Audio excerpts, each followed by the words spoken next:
That's how you know we're starting a good episode today.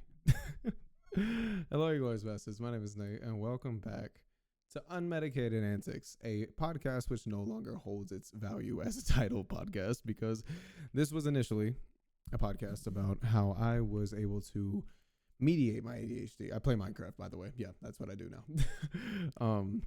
It was initially a podcast about how I used to mediate my ADHD without medication again, and recently that has come to an end. And I mean, I'm sure anyone who actually follows this podcast is probably very confused. Like, holy shit, you didn't quit? No.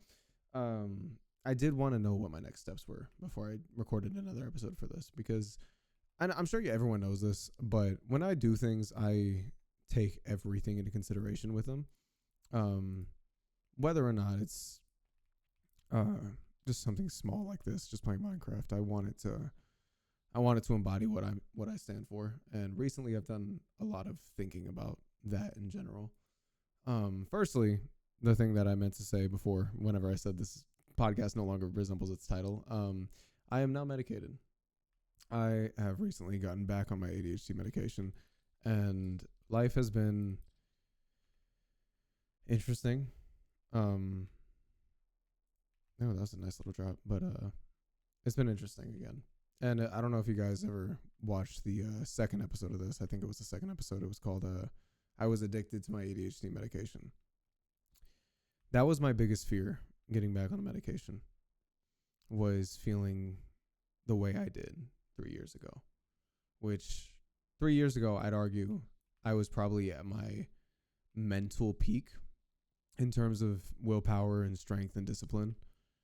But in terms of mental health and my mood and just, I guess, my emotions, probably the worst it's ever been. Which is odd, but there's a couple things in that, right? There's whether or not I actually felt happy, which most of the time I didn't. I was very alone, which if you ever watched the Nate MG channel and you saw the rock bottom video, you saw that I was not doing well. I was alone, and that shit sucked. And having ADHD normally living without medication, your thoughts are constantly distracting, or being distracted. I'm never like able to sit and dwell in my thoughts, but when I was on my ADHD medication, and even now I feel it quiets down, and it kind of forces you to think. And it's kind of scary in that sense because there's been a lot of changes recently. This is going to be a rant session, by the way. There's no specific topic, but I got an apartment, right? I got an apartment. I won't dwell on this topic too much, but I mean, it's important for the context. I recently did become single again after 2 years. I've been handling that kind of well to an extent. I won't dwell on that, like I said, but I'm back in a position that feels eerily familiar in terms of my work ethic and my motivation and intention behind what I do. And that, if you saw the last video uploaded to this channel, the Fear of God video, is really contradicting to me because in that video I said I wasn't going to be afraid anymore. And I think a lot of people, or some people, took that as I don't believe in God anymore, or I have it out for God because God had it out for me. That wasn't the intention of the video. I was confused. I still am. However, I think it's just because I was raised so religious that it has hinged into my brain this idea of good versus evil, and being the embodiment of good is a lot of responsibility and a lot of expectations that I wasn't living up to, and I was afraid of being punished for straying on that path. And in a way, I've kind of come back. It's odd, but recently I was doing a whole I'm a manager at my job, right? And I had a whole conversation with my upper managers about confidence versus arrogance. And it had to do mainly with the workplace, and we're gonna go ahead and just get a shit ton of wood, and that's what we're gonna do. I forgot this is a Minecraft podcast. I'm so sorry. I really need to have better things planned. Oh my god, I have another dried gas. No way. Let's go get a crap ton of wood. But I'm sorry. I slept earlier, so my meds are practically worn off by now. But fuck, what was I saying? I'm so sorry. I was having a conversation with my higher management about arrogance versus confidence, and it was mainly about in the workplace, but I was searching for answers elsewhere because I haven't dwelled on this too much, but I'd say I have dwelled on this too much, but when it came to chasing YouTube as a dream and as a career possibly, every time I did it, I thought I was doing it for a better reason. So like initially, whenever I first started YouTube, I was doing it out of love. And then I got hurt by someone, and in my mind, I was like, "All right, fuck you. I'm gonna do this just to spite you. I'm gonna get famous and popular and rich, and you're just gonna think, damn, I shouldn't have hurt him." It was out of vengeance, and I've talked about this before. And for a while, it was out of wrath. It was very vengeful, and that was not the way I wanted to live. And in October of 2023, I went to visit an online friend. And not just the friend that I initially went to visit, but I met Rosetta in person. And Rosetta, if you don't know, is one of my longtime online friends that believed in me when no one else did. When no one else did, she believed in me. And being told that over the internet's one thing. Being face to face with the person that told you that 5 years prior, and finally seeing them face to face and recognizing, oh my God, you're a real person. That changed my entire outlook on why I do what I do. Because in that moment, and it wasn't just Rosetta, it was also the other friend I went to go visit at the time, but I talked about this in my October video, I wasn't trying to prove people wrong anymore. I had to prove them right because they believed in me. And it was then that I really thought I had a righteous reason to do YouTube again, a righteous reason to chase my dream, and I assumed it was. And a couple months later, I thought was a divine act of punishment. It was my first episode of it, really severe anxiety, and I've never dealt with it before that, so it was really bad, but I assumed it was divine wrath for chasing this dream because I dropped out of school to pursue YouTube. Fun fact. Yeah, my mom was great. She was so happy to hear that. But it almost felt like divine wrath. And for 7 months, I lived in constant fear. And I think it's gotten to the point where I can publicly talk about this. It was embarrassing at first, but now I feel like in order to move on, I need to publicly speak about it. And it is my business, and this is my choice. And maybe some of you will be like, you should have kept that to yourself. Maybe I should have, but I don't know. I kind of just need to finally get it out and explain it. For 7 months, I thought I was going to be a dad. I thought I was going to be a father, and to not my current partner at the time, but to an ex-partner. I thought I was going to be a father. And it stemmed out of a logical fear. First, it was logical fear. And then when it was disproven and the truth came out, it became irrational fear of, okay, well, logically, yes, like I'm fine, but what if this is God's way of punishing me for chasing this, for not taking my life seriously? And I don't know why I thought this way. And I can only assume, and I've spoken to multiple therapists about this, and some of them think it's sexual trauma. Some of them think it's parental trauma. Some of it's always a form of trauma, apparently. But they all agree it's anxiety of some form. And haven't really pursued help in that, and I really need to continue. I do have health insurance now. I have no excuse not to.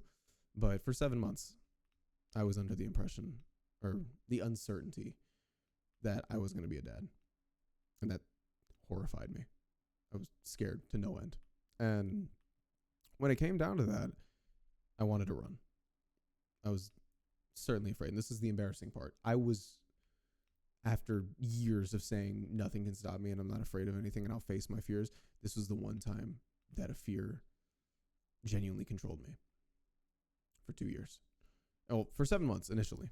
And eventually, time period passed. Like, biologically, it was wraps. Like, there's no physical way. And I was like, oh my God, I'm safe. I'm okay. I made it. I lived. I'm okay. I'm good. And immediately it was that movement. This was July of 2024. There was that movement of, I am back. I can finally do what I need to do. And I remember thinking that there was a sign from God of like, all right, you passed. Like you made it. You made it through. Maybe I did somehow come to the right conclusion, the right mindset towards the end of things. And I became more grateful for life, for my opportunities, because I did. And out of fear, I applied back to school. I went back to college out of fear. And before I went back to school, though, I decided, I was like, all right, one more year. I will give myself one more year. I will give myself until I turn 20 years old. And I want to give it my all. I want to give YouTube my all. So I recorded 13 videos. And I remember this vividly. 13 videos, and one of them included a video called Amorphity, which was a Unisonis like homage, but it was the same principle. Oh, I completely forgot. Sorry. But I thought it was a sign from God that I was safe, because if you remember the yin and yang thing, the earrings specifically, yin had the black studs and yang had the silver ninja star. And it's stupid. It was like, I was a teenager trying to be all deep. All right, leave me alone. But I lost those studs for a while, those black studs. I don't know where the fuck they went. I just stopped wearing my earrings. I stopped caring about my appearance. I stopped caring about my health. Like, they just went missing one day.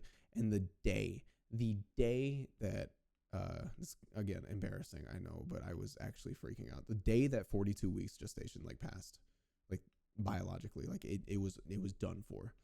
The day that it was over, I found those studs. And for those of you who don't know what that means, yin, the dark one, typically associated with the hardworking side of me, the side of me that would stop at nothing to achieve what he wanted to achieve. And those were the earrings associated with that. And I found them after like 7 months. I don't know where the fuck they went. And I found them. And I came across them by complete accident. It wasn't like I was looking for them. They showed up. They were, what's it called? I was in the bathroom and they were on the they were on the bathroom sink. And Lord knows, maybe my mom put them there. And maybe there is no God. Maybe that it was just, just sheer coincidence. But I never forget looking at that and just laughing out of relief and fucking just thanking God and thanking everything that I had another chance. And I used to do this thing with Spotify where I would take, like, if a moment felt divine, if a moment felt like it was a sign, I would literally just press shuffle, and whatever song that played next, like, for some reason, Clouds by NF was the song that I associated with my success. And as arrogant as that is, because it's a very arrogant ass song now that I listen back to it, but I remember pressing next, and it was one of the songs from the Miles Morales soundtrack, the video game. It's My Time or some shit, like it was something like that. But that was the title, like It Is My Time. And I just remember laughing hysterically, crying tears in the bathroom. And it's some of y'all might think I'm like actually delusional, and that's perfectly okay, because I mean, shit, I'm still confused. Again, embarrassing as hell to admit, but I just felt like I'm finally to the point where I can admit it. But anyways, after 7 months, I was like, all right, I'm ready to go. So I made the Amorphity thing. I made the homage with the black and white suit, Unisonis. And I'm like, oh, it'll go perfectly with yin and yang. I have 1 year to prove that I can maybe make this dream work. Otherwise, I will live my entire life thinking, what if I made it work? What if? And I recorded them and I saved them all on my hard drive. And I was planning on uploading the first one on my birthday, August 22nd, 2004. And on my birthday, my hard drive got corrupted, and I lost every single video file on that hard drive. Every single one. And it was really disheartening, extremely disheartening to see that. And I just looked at it and I cried. And a couple days later, my balls exploded. If y'all ever saw that I can't walk video, I went to the ER, racked up $5,000 in medical debt. And then a couple days after that, I started having to use a cane because of severe pain in my leg. All the while, I didn't have health insurance. I was genuinely too afraid of going to the hospital, getting into more debt. And to this day, it did fuck me. It fucked me up. And it felt again like, hey, I just gave you another chance. We're going to go back to school. The fuck are you doing YouTube again for? What the fuck was that? Like, why are you doing that? It felt like divine wrath. And it just knocked me back down. And now that I look back, I realize, and I said this in the Fear of God video, 99% of my fate is determined by my actions. There's 1% that is things that are out of my control. And even then, I still have a chance to react. Unless, it kills me instantly, but 99% of your fate is determined by your actions. And the fact that I could have reacted differently. And if you're going by Christianity or you're going by, free will or whatever, like free will is a thing. I could have reacted properly, appropriately, productively, but I didn't. I broke down and I crashed and I don't know. And maybe it had to do with the fact that I never really processed the previous 7 months. Maybe it had to do with the fact that I was just genuinely so afraid that I was going to be smited for chasing a dream. And I always wondered, and I still wonder, like, why did some of these things happen? And I think now I've come to the conclusion that I could have prevented it. It was never divine wrath. It was something that I was afraid to take accountability for. And now I am. Everything that happened the last 2 years was my fault. There was not a single thing that was out of my control. Except maybe the leg thing, but I still reacted. I'd say to the leg I reacted appropriately, and you guys helped me a fuck ton getting out of that. But everything else was my fault. And I blamed God. And that's just pathetic. It's pathetic because whether or not I believe in God, I'm still up in the air, but I blamed him for everything. Every trial I faced, I thought it was him punishing me. I was genuinely convinced, and I stayed down out of fear. I went back to school, and I remember I went to a Christian university for some reason, and I got into it with this kid about genetic modification and what if we could prevent Parkinson's in like the next generation. Like, let's say you knew you had Parkinson's, you could prevent it with a genome editing or genome deconstructing or what is it, CRISPR? I don't remember, but you can tell how much I paid attention in college. And obviously in my head, I'm like, that's an amazing idea, because then if you're a parent who lives with Parkinson's, etc., you can prevent your child from ever going through that. That's amazing. And some kid in the middle of class was just so adamant that, well, we shouldn't intervene with God's plan. We shouldn't. That just pissed me off. I just remember being so mad, genuinely angry. And I don't know. I think that put another bad taste in my mouth about Christianity. And I think I really need to be careful about the way I speak about religion, because I was raised a Christian, but I was also manipulated heavily by certain things. I had Mexican grandparents. Take that how you will. They used everything as a sin. Like I couldn't pee. Honestly, low key, bro, if I peed the wrong way, like let's say I peed sitting down, they'd probably say I was gay, and that's a sin. Like that's the extent of which I was like spoken to as a child. But I don't know. It's odd, and now I find myself wondering if we're talking about it from a Christian standpoint, we're talking about it from a godly standpoint, and these things did happen, and God did have an influence on that. Was it because of my intention? And the first time, I believe no. I believe the first time was just my past coming to bite me in the ass, and then my anxiety taking over. I think it was just time because my whole family has anxiety, and I was just like the one outlier, and I guess it was fucking time. Um, but in terms of excuse me, I'm this is a very last minute recording session. I was feeling in my feels, so I was like, fuck it, let's do it. I feel like that's more raw. That's more meaningful. But when it comes to my intention, it's weird because I remember I got the Too Sharp video, if you ever remember that, was when I was like the most angry.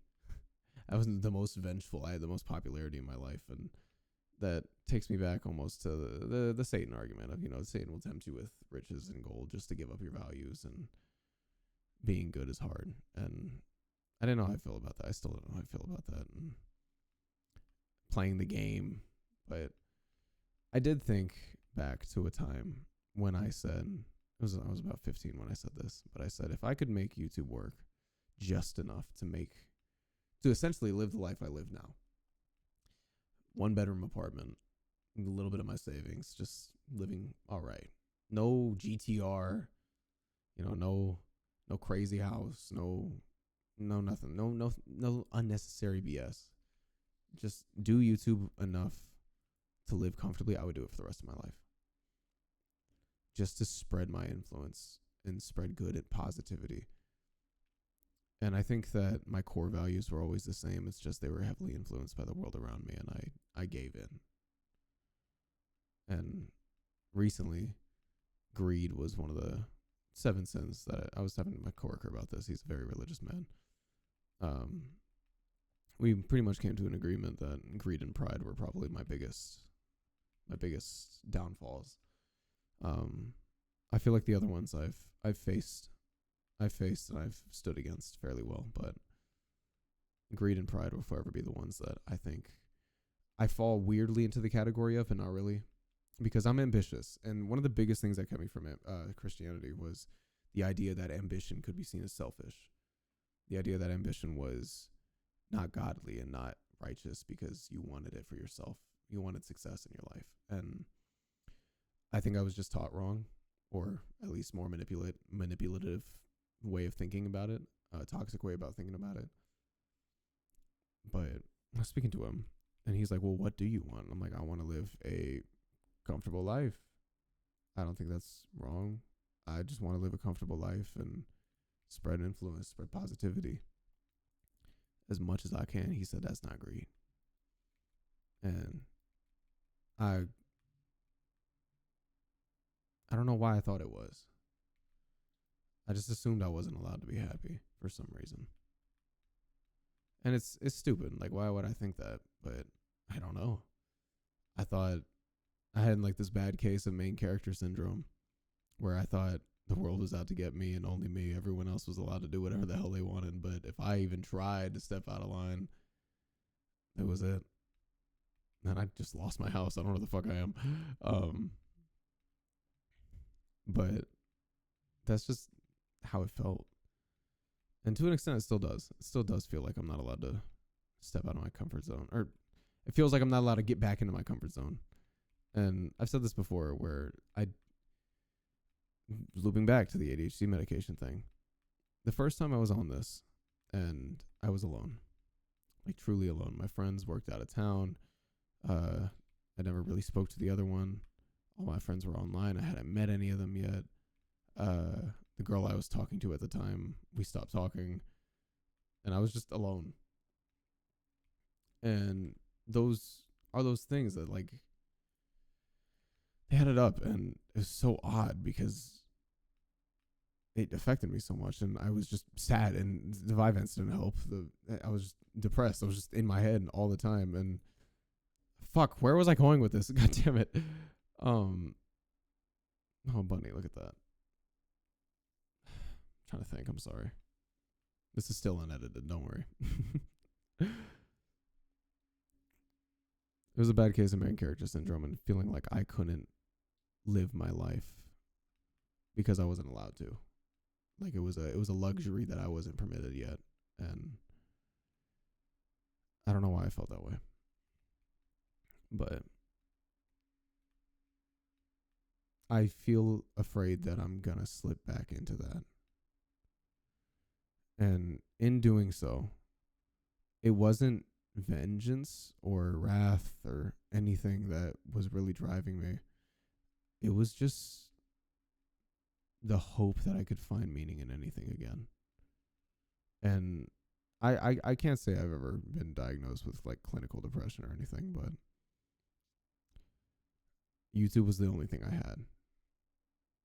And it feels like moving out, and I know it's not the only thing I have. I have so many amazing friends. I have amazing friends who would fucking probably take a bullet for me. Chris would take 5 dicks for me. That's a inside joke, but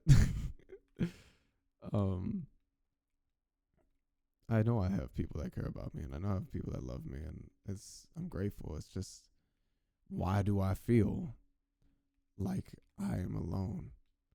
And I think it stems from heartbreak a little bit. And this is pathetic. I'm a 20-year-old man talking about heartbreak like I am in high school. But I think it does stem from that a little bit, where it's like, all right, I'm alone again. And especially in an apartment, I have, it's me and my dog. I don't see anyone else other than like going to work. Like, I go to work, I come home, and now it's gotten to the point where it's like, all right, I mean, I've been recording stuff, not for this channel, it's for a channel that I haven't even fucking launched yet. And yes, I know I do this every freaking year, but where's my house, bro? I don't even know. I might have to die just to tank it, but I just feel so not lost, but afraid that I'm going to become dependent on this again, to the point where I'm trauma bonded to it again. And I don't want that. I want to do this for the reason I initially wanted to do it. I want to feel passion in it. I want to feel happy. And at the same time, I want to re-embody Rise Above. And I was talking to Wonder about this recently, where it almost feels like in being alone again, it kind of forces my brain back into that mindset of, all right, you don't have anyone like here with you. You don't have anyone waiting for you. Like, it's, what happens here is up to you. No one's coming to save you. And I have a very, it's so weird, and it's so confusing and conflicting and contradicting, because I have such a logical mindset, but it's influenced heavily by spiritualism and religion. And there's memento mori. You will die one day. No matter what, you will die. Right? Which in my head means, all right, go leave your legacy. Do some amazing things. Leave your legacy. Because you never know when your last breath's going to happen. Could happen tomorrow. But also, supposedly, is God's plan, right? So what say do I have? Almost makes me feel hopeless. There's a huge contradiction in that. And then amorphity, the whole idea that if you give it up to, or not, sorry, not amorphity yet, I'll get to that. But the whole idea that if you give your life up to God, give him all your responsibilities, you will reap the benefits, essentially. And I'm conflicted, because when I did that, I felt like I was drifting, and I'm sitting there waiting for the benefits. I'm doing my part, but it almost felt like I was getting screwed out of a deal. And obviously, it's an omnipotent being. Like, theoretically, we're talking religion here. I have no say over what he does. But also, I'm raised with the mindset of no one's going to save you. No one's going to do it for you. So don't let anyone walk over you, and you better not stay down, because then you're going to waste even more time. And it confuses me, because in the Bible, it's constantly referred to that you stray from God's path, he will make sure you find your way back. And most of the time, during those moments of finding your way back to God, it's always when you hit rock bottom. And it makes me wonder, have I just been testing him? Have I continuously just been fighting his word? standing up to God, essentially. Just because I believed in my dream that much that I wanted to make it happen myself. Just so he could say, no, you're going to come back to the light now. And it's just agony and confliction and contradiction. And I hate it. Because I want to be a good person. And one thing one of my friends told me is I think it's truly about the intent. It is about the intent. No matter what book you follow, it's about who you are as a person and what you want to achieve. And there's so many books and there's so many laws that I don't know which one's real. I don't know if any of them are real. And it's stressing me out. And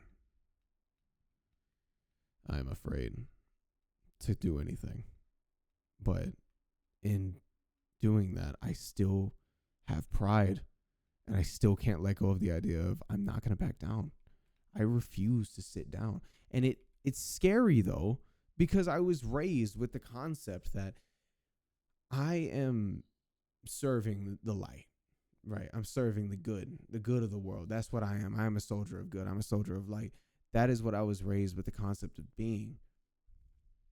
So the idea that, all right, yeah, I'm not going to stay down. I'm not going to stay on my ass. I'm going to get back up. I'm going to keep fighting. But the idea that I'm fighting against good, the light, God, that makes me wonder, why am I doing this? Why did I want YouTube so bad? Was it greed? Is that why theoretically this God was trying to stray me off of this path? Was it greed? Was it my pride? Was it the fact that I'd say I'm the MG bitch at the end of every single sentence because I believed in myself? I don't know. I'm still confused. But I can't give up. I'm not a quitter. And you guys will see that time and time again. You guys will see me come back and there he goes saying his false promises again. It's because I care. It's because I want to keep coming back because I don't want to quit. I don't want to fall. I don't want to stay down. There's a whole reason Rise Above was a whole thing because I fucking believed in it and I still do.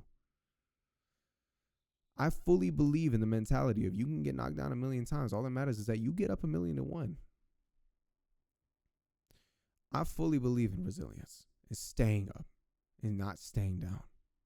Getting the fuck back up at every single turn, no matter what. And facing my fear of being a father lifted that weight off of my shoulders. I finally faced it. Had a conversation with myself about what would happen. I'd be the best damn dad there was. And this is, you guys might be watching this like, what the fuck is happening? This is literally just me saying this to the camera so I can say it to somebody that's not myself in the mirror. I faced that fear. I wouldn't run. It would be terrifying, but I wouldn't run. I stand up. I'm not going to sit here and spout the Rise Above BS and not stand on it. Because I care. And I want to inspire. And that's my whole thing is I want to inspire. And who am I to inspire if I can't stand back up? And it's crazy. My neighbors probably hear me right now. It's fucking midnight. And I'm going to take a sip out of this. I opened that 30 minutes ago. It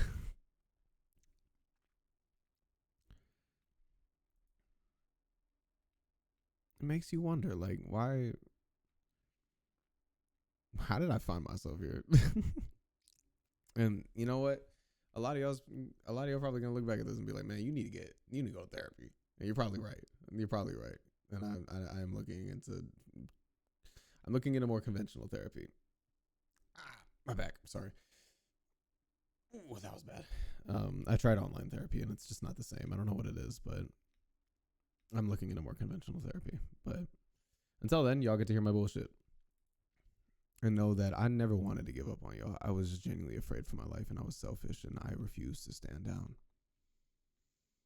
After years of letting fear define me, I can't just sit here and shiver my life away because I'm afraid. That's the whole Memento Mori tattoo on my arm. That would mean nothing. It would mean nothing if I spout all this shit. Preach rise above, preach Memento Mori, preached everything that I've ever talked about in the last fucking 7 years that I've done YouTube. 7. In these last 7 years that I've done YouTube, it would mean fucking nothing if I just sat here and took the punches and I didn't try to fight back and get back up. And I'm afraid. Yes, I am. I'm afraid of being alone again. I'm afraid of fighting that fight in my head again. But I want it to be done in a way to where you guys can see that you can achieve fucking anything. You just gotta believe in yourself, and I haven't done that in a very long time. And I'm not gonna sit here and say it's gonna happen this year, because it's not. It might not happen next year. It might never happen. I might die before I ever even get a play button. And if in case you're wondering, is it that serious? It is that serious. It's that deep for me. It is that deep for me. In my whole life, I have said, when someone said, what do you want to do with your life? And I said, it's stupid, but, and I say YouTube, I'm not going to say that anymore. I care about this, motherfucker. This is my dream. Inspiring people, making people laugh. That is all I've ever wanted to do, was make people laugh. And I lost that a long time ago. I lost that intention. And intentionality behind what I'm doing is so important now. And I refuse to let that lose my path, to influence my path and make me stray off of that. I'm here to prove to y'all that you can do fucking anything you set your mind to, and I will take those punches just so you can see it. I will get back up every single time just so you can see it. Because guess what? I may have left. I may have panicked. I might have passed out. I might have disappeared, but I always came back. And I will continue to come back. And you guys will roll your eyes every single time. But eventually, one day, if it works, you'll remember this. The punches, everything that I took. I'm going to fight for y'all. And some of y'all might care. Some of y'all might not. I don't know. This might be corny. I don't know. I just aired out my entire dirty laundry on a Minecraft video.